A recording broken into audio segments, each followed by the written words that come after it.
अरे भाई, ये जो टेम्परेचर होता है कम हो या ज़्यादा दोनों ही नुकसान कर देते हैं। आज हम बात करेंगे टेम्परेचर सेंसर और टेम्परेचर स्विच के बारे में। क्या अंतर होता है? अंतर बोले तो फर्क, डिफरेंस।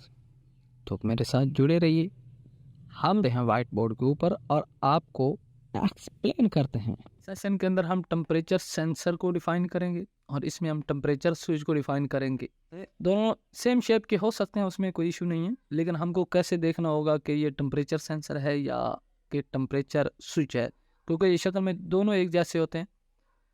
जो टेम्परेचर स्विच दरअसल एक ऑन ऑफ का काम करवा रहा होता है। सपोज करें ये कोई चीज़ भी हम चला रहे हैं, जिस तरह हमारा कंप्रेसर होता है, कंप्रेसर हमारा जो जो चलता रहता है तो हीट होता है। अगर हमारा कंप्रेसर ओवर हीट होने लगता है तो हमारा वो सर्किट कट ऑफ हो जाता है ताकि हमारा कंप्रेसर चीज़ होने से बच जाए।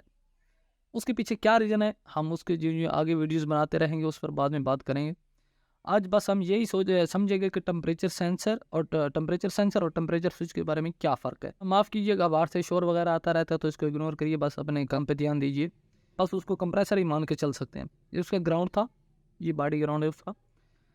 अब मैंने 12 वोल्ट उसकी फीड आई। ये फीड कहाँ से आ रही है? पीछे बहुत सारा फंक्शन होता है। ये रिले से आता है, कहाँ से आता है? उसके AC कंट्रोल मॉड्यूल से आता है। बहुत सारी चीज़ें होंगी इसके पीछे। बस हमको ये जानना है कि जो टेम्परेचर स्विच के ऊपर 12 वोल्ट एक सप्लाई आएगी, पीछे बहुत सारी चीज़ों को मद्देनज़र रखते हुए वो ऑन होंगे, तो ये चीज़ हमारा 12 वोल्ट यहाँ से आएगा। मैंने बहुत अच्छी तरह दिखाने की कोशिश किया कि 12 वोल्ट जब यहाँ पे आएंगे तो यहाँ से गुजर कर हमारे यहाँ पे आएंगे। ये मैंने लिखा है नॉर्मली क्लोज, यानी कि अगर इसका टेम्परेचर हम ऐसे नॉर्मली हालत में उसको चेक करेंगे तो ये करंट इधर से इधर वाला करंट इधर पास कर देगा। इसको बोलते हैं नॉर्मली क्लोज। अगर सपोज करें उस हमारा कंप्रेसर चलता रहा और उसका टेम्परेचर 90 डिग्री से उस पर सेट था कि 90 डिग्री से अबव नहीं होना चाहिए, सपोज कर रहा हूँ 90 डिग्री से अबव नहीं होना चाहिए, तो हमारा ये जो ही उसका कंप्रेसर ओवर हीट हुआ और वो 90 डिग्री से ऊपर जाने लगा तो ये वाला पॉइंट ओपन हो जाएगा, ये खुल जाएगा। ये वाला इधर से हटकर ये वाला पॉइंट, अगर हमारी ये कंडीशन बन गई तो हमारा ये वाला सर्किट यहाँ पे आ जाएगा।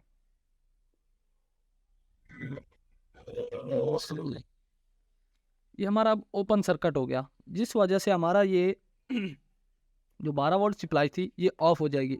जो ही टेम्परेचर डाउन होता रहेगा, फिर हमारा 90 से नीचे जाएगा तो हमारा ये सप्लाई दोबारा ऑन हो जाएगी, हमारा चीज़ चल जाएगी। ये हमारा स्विच का काम होता है। अब स्विच हमारे पास दो किस्म के होते हैं, नॉर्मली क्लोज, नॉर्मली ओपन। जबकि ये इसके जो टेम्परेचर 90 से अबव जाएगा तो ये पॉइंट आपस में जुड़ जाएंगे। जिस तरह हमारा हमारा ऑटो फैन होता है हमारी मैनुअल गाड़ियों के अंदर, वो सेम इसी तरह काम कर रहा होता है। ये हमारा जो ही ये 12 वोल्ट आते हैं, इससे ये सपोज मैं कर रहा हूँ कि ये हमारी 12 वोल्ट फीड आ गई।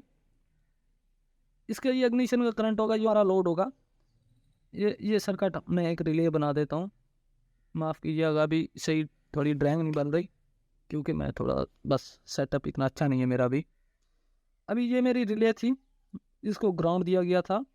12 वोल्ट थे, ये मेरी फ़ैन के ऊपर जा रही थी। सही है। उम्मीद कर रहा हूँ कि आपको थोड़ी समझ आ रही है। अरे थोड़ा सा इधर हो गया यार, बस अभी सही है। ये हमारी फ़ैन के ऊपर ये हमारा 12 वोल्ट हो गया। सही है। यूँ ही हमारा ये टेम्परेचर स्विच, यानी जो हेड के अंदर टेम्परेचर स्विच लगा होगा, जो ही उसका टेम्परेचर यानी वाटर का जो कूलेंट का टेम्परेचर 90 से अबव जाएगा तो ये पॉइंट आपस में मिल जाएंगे और उसकी ये फॉर्म बन जाएगी, ये यूँ बन जाएगी, ये वाली। अब जो ये मिल जाएगी तो हमारी ये रिले ऑन हो जाएगी। यूँ रिले ऑन हो जाएगी तो हमारा ये पॉइंट इससे मिल जाएगा और हमारा फ़ैन चल जाएगा। ये नॉर्मली क्लोज था, ये नॉर्मली ओपन था। ये टेम्परेचर मिलने पर ओपन हो जाते हैं, जबकि ये वाला टेम्परेचर मिलने पर क्लोज हो जाते हैं आपस में। बस इतना इसको मान के चलना है, इसलिए इसको टेम्परेचर स्विच बोलते हैं। ये इसको थर्मोस्टेट स्विच भी बोले तो कोई इशू नहीं है। इसको ये भी बोलते हैं, जब आप कभी नेट पे सर्च करेंगे या इस तरह, ये भी नाम आते हैं इनके। अभी हम थोड़ा सा टेम्परेचर सेंसर के ऊपर बात करते हैं। सेंसर कैसे काम करता है। इसकी लिमिट थी हमारी 90 डिग्री की। जो ही 90 डिग्री पे गया तो इसने इनपुट आउटपुट दी, जो कि हमारा इसका काम था ऑफ कर देना या ऑन कर देना। ये दो काम करता है, ऑन करेगा या ऑफ करेगा। जबकि हमारा टेम्परेचर सेंसर ऐसे काम नहीं करता। पहले मैं थोड़ी सी डायग्राम आपको समझा देता हूँ। ये वाला ग्राउंड है मेरा, ये मेरा टेम्परेचर सेंसर है, ये मैंने लिखा भी है। अभी यार उर्दू में मैंने लिख दिया, अभी मैं इंग्लिश में, चलो आप ये मान के चलिए मैं आपको बोल देता हूँ, ये हमारा टेम्परेचर सेंसर बना हुआ है, ये वाला, ये वाला मेरा टेम्परेचर सेंसर है जो कि थर्मिस्टर्स होते हैं ये, दरअसल ये थर्मिस्टर। ये एक जनरल नॉलेज का सवाल है, मैं आपको बताता चलूँ कि अगर हम कोई दांत को, ये मेरे पास दांत थी, अगर मैं इसको हीट करता हूँ तो इस सिरे से पहले उसकी 10 ओम रेजिस्टेंस आ रही थी, जो मैं इसको गर्म कर दूंगा तो पहले इसकी 10 थी, तो अभी इस सिरे से इस सिरे तक इसकी हो सकता है 20 ओम बन जाए रेजिस्टेंस, क्योंकि टेम्परेचर इंक्रीज होने से दांतों का रेजिस्टेंस बढ़ जाती है। लेकिन थर्मिस्टर के अंदर ऐसा नहीं होता, माफ़ कीजिएगा हाथ से साफ कर रहा हूँ, थर्मिस्टर ऐसे काम नहीं करते। जो थर्मिस्टर्स का टेम्परेचर इंक्रीज होता है, इनकी रेजिस्टेंस भी कम होती जाती है, से ये याद रखने की बात है। जो अब मैं इसको, ये मेरी हीट गेज है, ये हीट गेज है, ये मैनुअल गाड़ी का एक बार समझा रहा हूँ ताकि आप पुरानी टेक्नोलॉजी को समझ लेंगे तो नई टेक्नोलॉजी समझना बहुत आसान होगा, ईजी होगा। ये मेरा हीट एक्शन होता है। हीट एक्शन क्या होता है, क्योंकि जो मेरा वाटर टेम्परेचर ऊपर जाएगा, वाटर टेम्परेचर ऊपर जाएगा तो इसमें रेजिस्टेंस घटती जाएगी, कम होती जाएगी, डिक्रीज होगी। जो डिक्रीज होगी तो मेरे इस गेज को ज़्यादा ग्राउंड मिलेगा। अभी ये है, इसको हल्का हल्का ग्राउंड जा रहा है, ये टेम्परेचर अभी डाउन है, तो जो टेम्परेचर इसका बढ़ता जाएगा तो इसकी रेजिस्टेंस घटती जाएगी और करंट ज़्यादा फ्लो करने लगेगा। अगर मैं इसको यहीं से ग्राउंड दे दूं तो ये मेरा सेंसर, ये मेरी गेज, ये बिल्कुल हाई पे आ जाएगी, क्योंकि वो ये समझेगा कि मेरा ये फुल हीट हो गया। अब ये जो ग्राउंड मुझे मिल रहा था ये फुली तौर पे आ रहा है, उसमें कुछ रुकावट नहीं है, कोई ये डिक्रीज नहीं कर रहा ग्राउंड, क्योंकि ये मेरा फुली ग्राउंड मिला था, तो इसलिए ये टेम्परेचर की गेज मेरी ऊपर चली जाएगी। एक सिंपली है, दरअसल गेजेस मुख्तलिफ डिज़ाइन पे होती है, उस पर ये 3 पॉइंट के भी होते हैं, जिनको परमानेंट ग्राउंड भी मिला होता है, सही है। बस अभी ये में हम थर्मिस्टर पे गौर कर रहे हैं, जब हम इन चीज़ों के ऊपर जाएंगे तो हम और डीपली डिफाइन करेंगे, ताकि कोई भी आपके जहन में उसके बारे में सवाल नहीं रहेगा। ये गुजरा यहाँ पे, इसको मिला, जो ये गर्म होता जाएगा, ये ज़्यादा अर्थ देता जाएगा ग्राउंड, उसको ज़्यादा ग्राउंड मिलता जाएगा नेगेटिव, तो ये हमारी हीट ऊपर आती है, हीट वाली गेज ऊपर आती उड़ती नजर आएगी यहाँ पर। ये होता है क्योंकि अगर इसकी 2 डिग्री भी हमारा टेम्परेचर इंक्रीज होगा, यानी हमारी गाड़ी 2 मिनट चलती है तो हमारा इसका एक्शन मुसलसल होता रहता है। ऐसा नहीं होता कि 90 डिग्री पे जाएगा तो तभी ये गेज उठ के यहाँ पर आएगी, नहीं। जो हमारी गाड़ी चलती जाएगी, जो टेम्परेचर इंक्रीज होता जाएगा, जो हमारा करंट फ्लो करता रहेगा और ये ऐसा ऐसा ऊपर आती रहेगी ऐसे। जो हमारा ग्राउंड इंक्रीज होगा तो हमारी गेज भी ऊपर आती रहेगी। सेंसर का ये काम होता है कि वो मुसलसल तब्दीली दे रहा होता है गेज को। ये मैंने लिख दिया, इसकी वर्किंग जो लिखी थी, क्योंकि वो मुसलसल उसको बता रहा होता है कि अब इतना टेम्परेचर हो गया, इतना हो गया, इतना होगा, वो गेज शो करने लगती है। आज की वीडियो इतनी है, इसको मैंने इसलिए डिफाइन किया कि क्योंकि हम आगे टेम्परेचर सेंसर्स को और डीपली सिर्फ सिंगल हम इसी चीज़ को डिफाइन करके सिर्फ और सिर्फ टेम्परेचर सेंसर को, वो कौन सी गाड़ी के, वो EFI गाड़ियों का, EFI गाड़ियों का जो टेम्परेचर सेंसर होता है वो कैसे काम करता है, उस पर कितनी इनपुट्स आती हैं, कैसे सिग्नल प्रोवाइड करता है, उसके ओपन हो जाने पर क्या होता है, उसके शॉर्ट हो जाने पर क्या होता है, ये चीज़ें समझने के लिए मुझे ये ज़रूरी जाना कि आपको पहले इनके बारे में आगाही दे दूँ।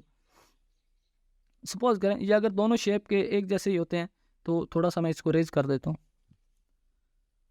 हम कैसे जाने कि ये टेम्परेचर सेंसर है या टेम्परेचर स्विच है, तो इसके लिए मैं आपको थोड़ी सी टिप्स दे देता हूँ। जो तो काम करते हैं उनके लिए तो कोई मुश्किल नहीं होती, जो नए लोग होते हैं उनके लिए मुश्किलात का सामना करना पड़ता है कि वो अगर दोनों एक शेप के हैं तो कैसे हम डिफाइन करेंगे कि ये वाला टेम्परेचर सेंसर है या स्विच है। ये छोटी सी डायग्राम मैंने बनाई है 2, जिससे हम जान सकेंगे कि ये वाला टेम्परेचर स्विच है या टेम्परेचर सेंसर है। दिखने में दोनों एक जैसे लगेंगे। सिंपली उसकी एक पिन पे मैं 12 वोल्ट दे दूंगा, दूसरी पिन निकाल के मैं एक बल्ब को, लाइट को दे दूंगा, तो उसको एक सिरा ग्राउंड कर दूंगा।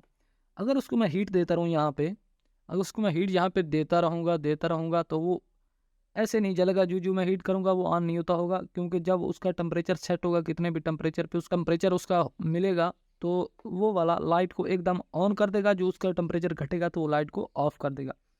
ये होगा हमारा टेम्परेचर स्विच।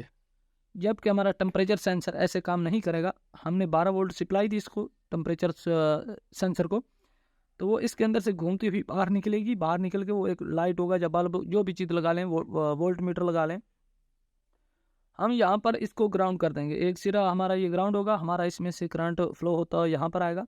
जो हम इसको हीट करेंगे, यहाँ पे मैं हीट देना शुरू करूँगा, मैं लिख देता हूँ।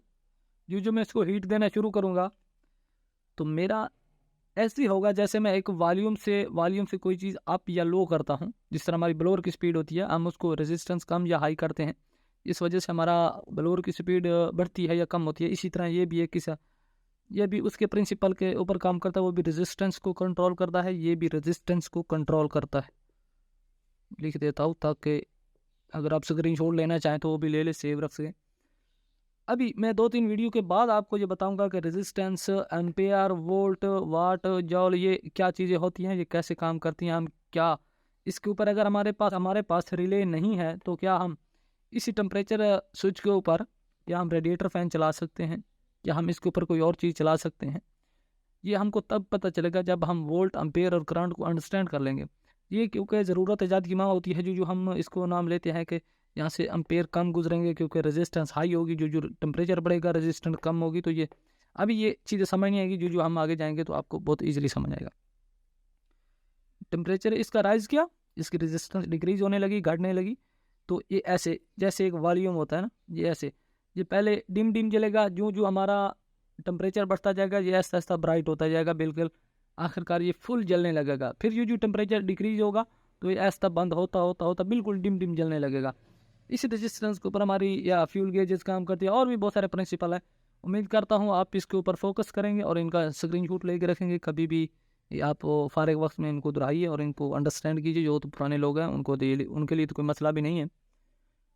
हाँ, अगर अभी मेरी भी शुरुआत है तो अगर कहीं मिस्टेक हुई हो तो आप कमेंट सेक्शन के अंदर ही आपको बता सकते हैं, और नेक्स्ट टॉपिक भी आप बता सकते हैं कि किसके ऊपर हम ऐसे बयान करेंगे जैसे कि एग्जैक्टली थ्योरी है।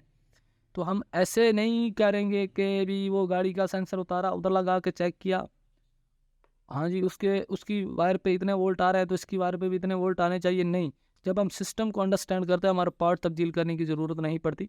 जहाँ तक मेरा एक्सपीरियंस है 95% चीज़ें ख़राब नहीं होती, बस हम मिसडायग्नोज करके यानी उसको हम सही प्रॉब्लम पकड़ते नहीं हैं और चीज़ों को रिप्लेस कर देते हैं।